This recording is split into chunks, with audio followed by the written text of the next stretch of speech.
Hello team. In this tutorial, we will try to make an old-school Xiaomi Mi Band 3 usable again with the latest Android phone, the Samsung A25, Android 16.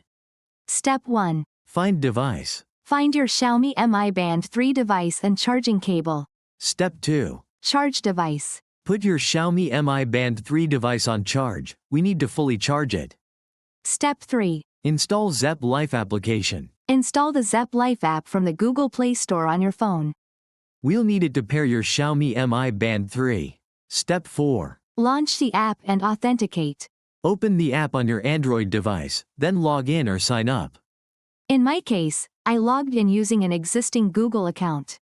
Step 5. Grant permissions. Grant the permissions requested by the application on your mobile phone. Step 6. Unpair the old device. I had connected an old device, so there was a pairing bug. To fix it, delete any old paired devices if they are showing. Go to Profile, then click on My Device, then scroll down, then press the Unpair button. Step 7. Execute the pairing process. Click on the plus button on the main screen.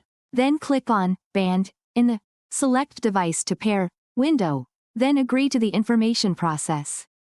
Then click on Band has no QR. Now the phone is searching for the device. Put the phone near the device. Hooray! Device found. Now tap the Xiaomi Mi Band 3 device.